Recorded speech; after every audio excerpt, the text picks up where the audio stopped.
to Living Colors of Life. This is the second part of the series where I talk about life in Sweden in general and how do you make the transition from a foreign country to Sweden. Now, if you have missed out on the first part, the link will be in the description below. Oh, if I can't speak properly. Jumbling words. Anyways, we left off where I was talking about accommodation and about the expenses in general in Sweden. Now I want to talk more about the budgeting system that I was talking about. When you're coming to Sweden initially, I would request all of you to have a good amount of money with you, at least through bank, not with cash in hand, because that's first of all not safe, and Sweden in general relies on cashless transaction more than paper money transaction. So if you're coming here, make sure that you have an international bank account and that you have sufficient amount of money and that you have money for either you, or if you're coming with your partner, that you both have sufficient amount of money with you. Do not make this mistake of bringing less money. I made this mistake. Please don't, because it gets very, very tough at the end of the day. Then another thing which I'll talk about is managing your expenses. Make a list of the daily expenses that you might go through. For example, rent.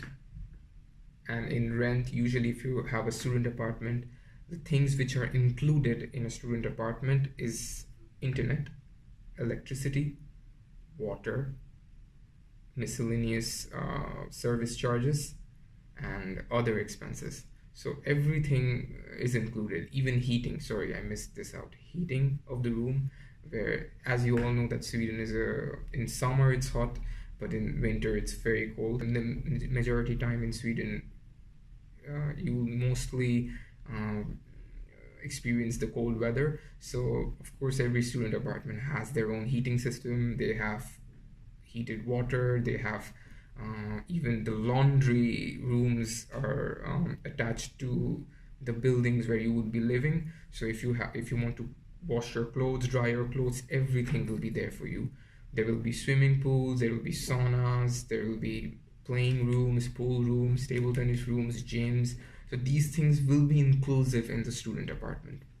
So make sure that you make a budget, knowing the fact that you have left all the expenses for your student apartment in one side, and your living expenses in the sense of eating, food, clothes, entertainment, etc. on the other side. Now you may ask me, what is the average cost of living? I mean, what's the average cost of accommodation in general? Living, I'll come back to it later. The average cost in my case is somewhere between 3,500 Swedish crowns to 4,000 Swedish crowns. This is for a single student room apartment, which is 22 square meter apartment, if I'm not mistaken. I think it's somewhere between 20 and 22. And as I previously mentioned, that you will always get internet access, electricity, and you don't have to worry about all those things. The things which I've already mentioned, I don't want to repeat it again. So those things will be included in this package. Now this may vary in different places where the rent might be less, but then you might have less facilities. So there are pros and cons to everything. And for the people who really love to cook, all the student apartments or all the student buildings have a common kitchen. Sometimes you have a kitchen in your room, and sometimes you also have a common kitchen where you have ovens, microwaves, fridges.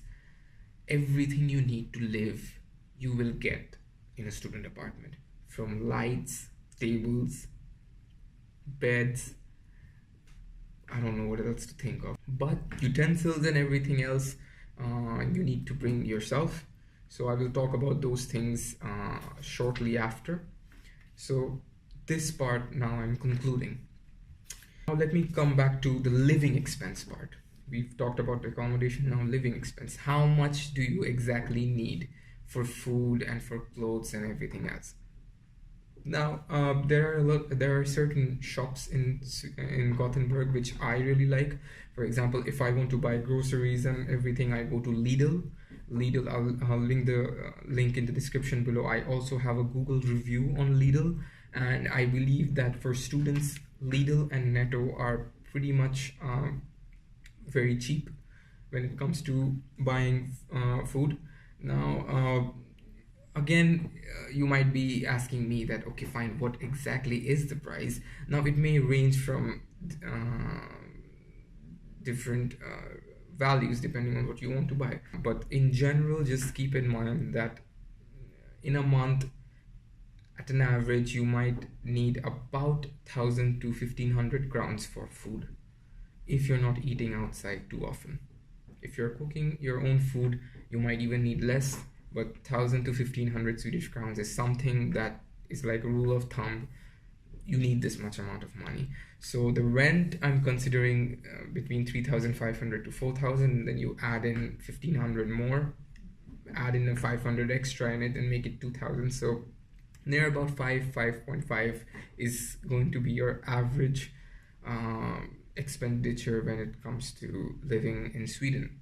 Now, as I said, I'll make a separate video about how the groceries and how the prices are when you go to shops and shop for household things, but that's for a different video.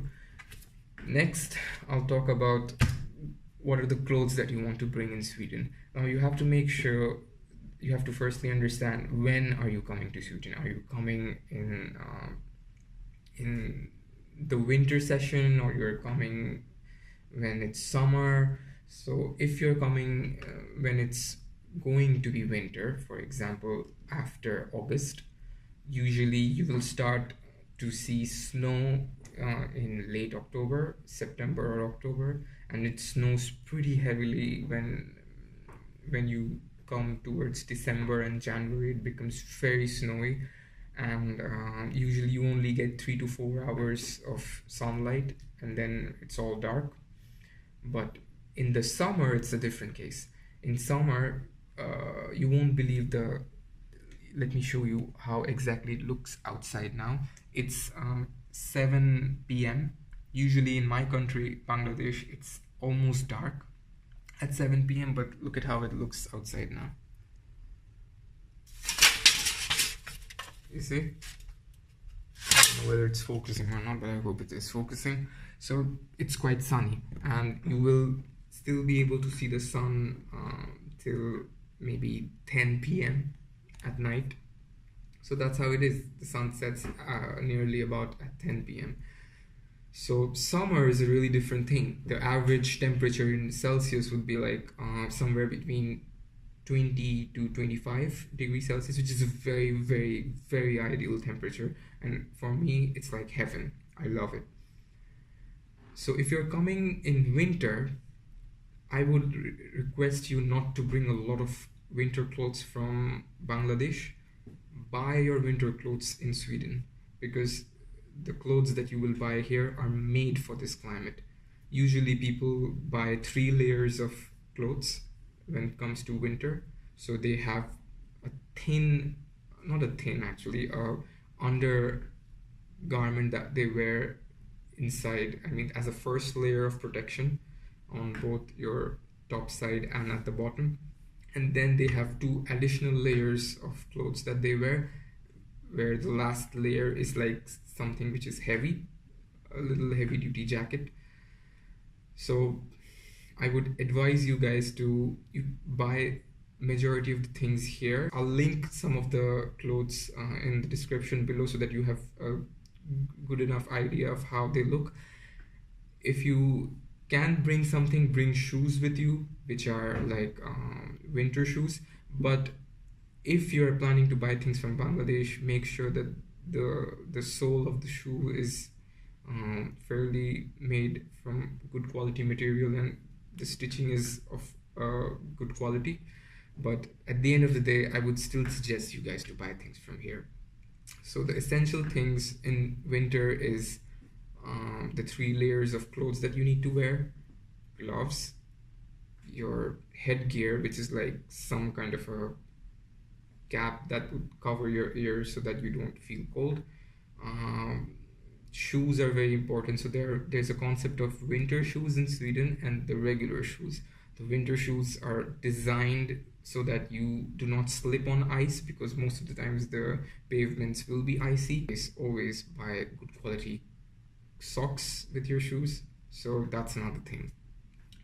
So these are the things about clothes. I've talked about the winter climate. As for the summer climate, as I said, the weather is like 25, between 20-25 degrees. At worst it gets like 28 degrees Celsius or something, but that's like, that never usually happens.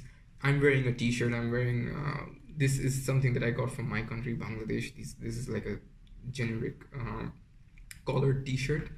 You can wear this in the summer, but sometimes you might feel a little hot, so you might wear some thinner garments on. So you can bring your summer clothes with you. So don't make the mistake that you only bring winter clothes. If you are bringing from Bangladesh, also bring your summer clothes with you, because in the summertime you're not going to wear your winter clothes, are you? So yeah, that's about it. And expenses of clothes here in Sweden. Now, if you there are a lot of deals in Sweden. For example, there are a lot of discount deals, discount packages where you can get clothes for very, very cheap, almost as cheap as the clothes that we buy in Bangladesh. For example, let me show you. I'm wearing this pant. This is from I don't know, a brand in Sweden, but it cost me about 100 Swedish crowns, which is like 1,000 taka in Sweden. So there's a discount where you could get two pants for 200. The regular price was 400, but then they halved it. So these deals are readily available. So if you have time, you can always look for deals, and you can always get good clothes. Period. I'll see you in the next video. This video has been very long. Thank you for listening to me, and I hope that at the end of the day I can share my experience with you guys, so that you learn from the mistakes I made, and that you also experience my perspective of life in Sweden. See you later. Have a very happy day, or have a very happy night. Goodbye. Stay tuned.